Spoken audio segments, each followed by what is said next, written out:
Welcome to the Literally First Class podcast, where I will teach you how to overcome anxiety and achieve somatic success. I'm your host, Keri Ford. I'm a somatic success and holistic life coach here to bring humor, insight, and wisdom to the modern day woman that wants to feel alive in her daily life. You ready?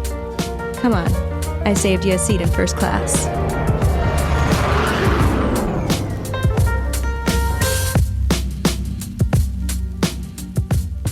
I just finished the most incredible 3-day training. We had nearly 40 women register and sign up to be part of this paid 3-day live training series. It was a series on leadership called Stressed to Superhuman. And the whole premise was to identify these old stress imprints and strategies and how we use them to forward us, but how they don't serve us beyond our edge, beyond our perceived upper level limit. And then to become superhuman by then implementing and recording new experiences in our body that I call somatic success strategies. And somatic success strategies are just new ways that we practice being in our body. And what that means and what that looks like is really just understanding that we don't need to drive from stress or anxiety, that we can instead drive from peace and clarity and intrinsic purpose. It doesn't have to feel so forceful and so hard all the time, or we don't have to worry that it's going to take so long. And so we talked a lot about, well, obviously how to do this, but also how to identify this. How do I know when I am operating from what I call the anxious achiever archetypes? There's 8 archetypes, and we go into depth into these in my new program, which I'm not announcing yet, so you have to wait. But we're going to go in depth to these 8 archetypes and the ways in which that they drive our behavior, because it's the somatic experience our body knows, even if it's not the way we actually want to operate. I'm going to give you an example, and I'm going to use relationships because I strongly identify in the past to having been available for emotionally unavailable people. And so the minute someone is actually interested in you, if you're used to being with unavailable people, is that you wonder, why are they so into me? What's wrong with them? Why do they like me? What do they want from me? So even when it's healthy and it is a healthy, safe container and relationship, you will still have one eye open and your body will still be on guard and your nervous system will still be scanning for potential threat.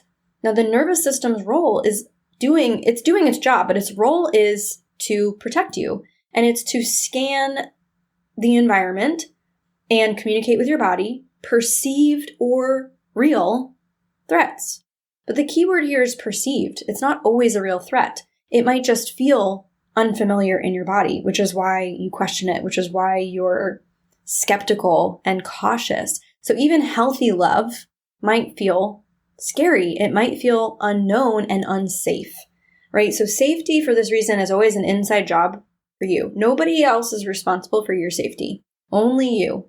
And some might argue, oh, well, my coaches are responsible for my safety. And I'm going to push back on that and say they're responsible for creating courageous spaces, right? Only you know what your felt sense experience is. And you get to be responsible for what safety feels like in your body. Because again, the nervous system is scanning for perceived or real threats. Anyway, it was such a magical training. We had 3 days together, 2 hours every day. It was incredible. I watched them totally, the first day alone, they were like, this is blowing my mind. I watched them experience complete shifts in their belief, and they were like, oh, this is why I do the thing I do. Oh my gosh. And then day 2, we took a deeper dive into the anxious achiever archetypes, and they were like, oh, this is the space I'm operating from when I'm doing X, Y, and Z. And so they were able to identify that and say, I realize now how in so many loving ways the anxious achiever archetype has helped me and served me and gotten me to this level of success.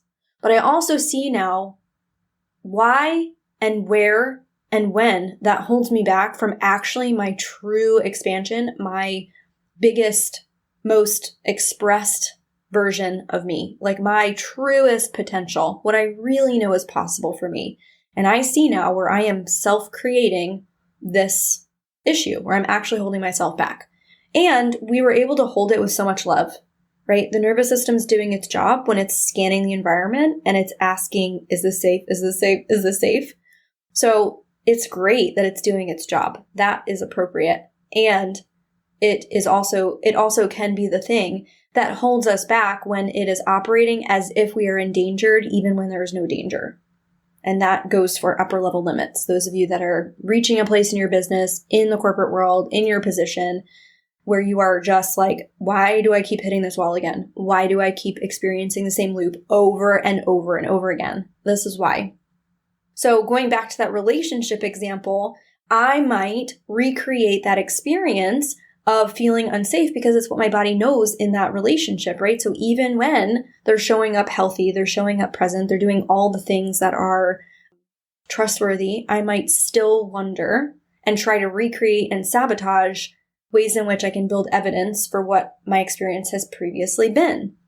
Because it's what I'm anticipating. It's what my body is bracing for. It's what has happened to me before. So anyway, that's just a really simple example. But I think so many women can relate to that.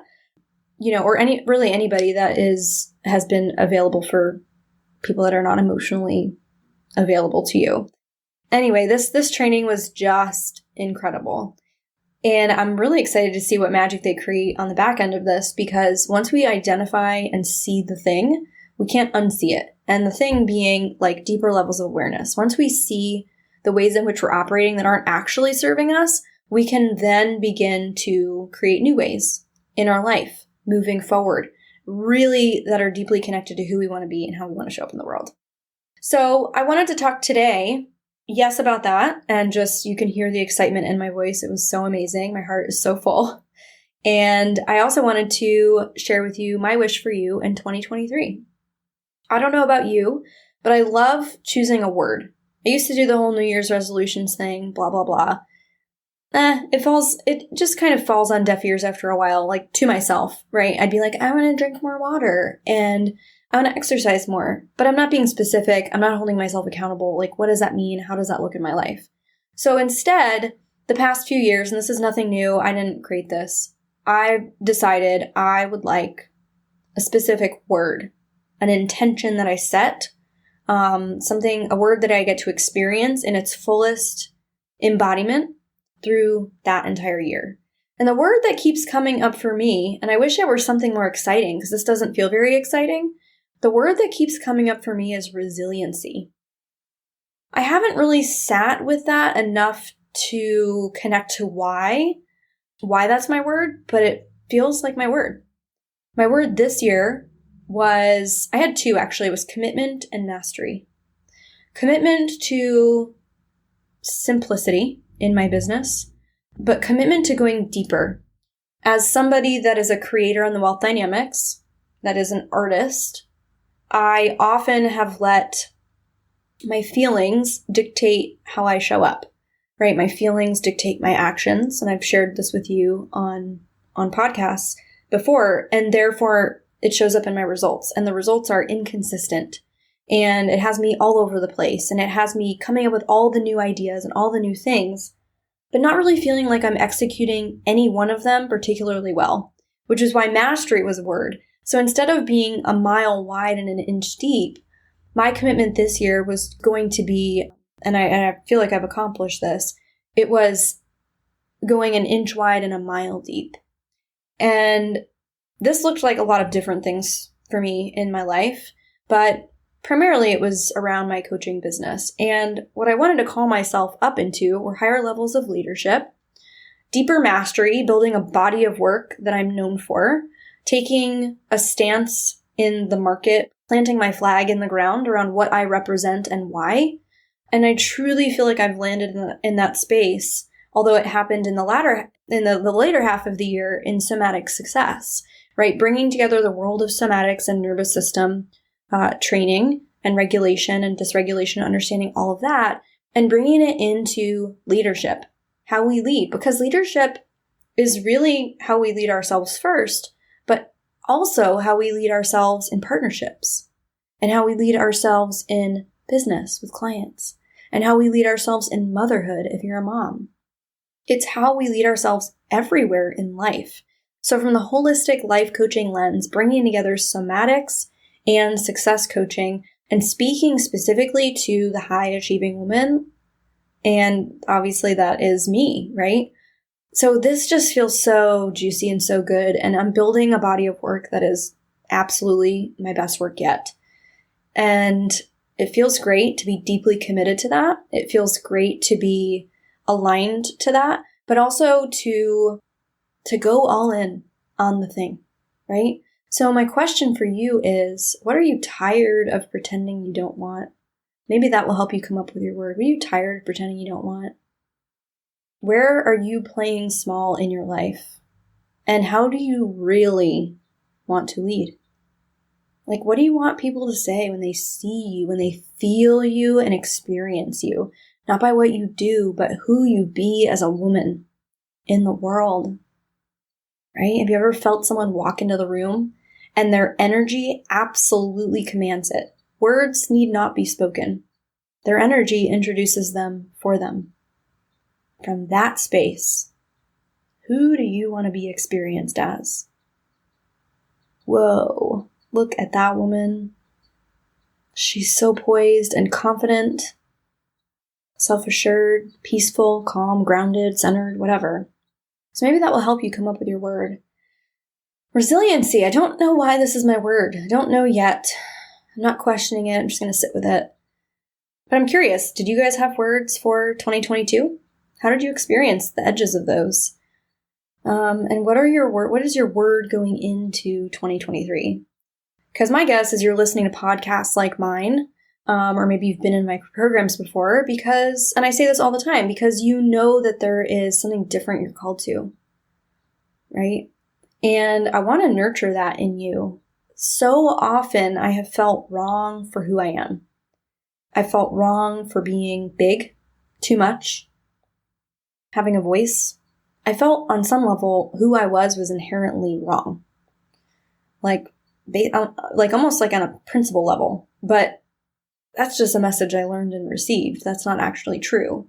And so imagine what's possible when you break through that. Imagine what's possible when you go all in on the thing. All in.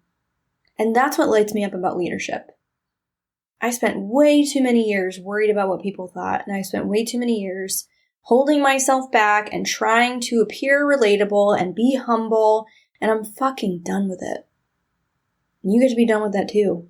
That is not the way of the 1% woman moving forward into 2023.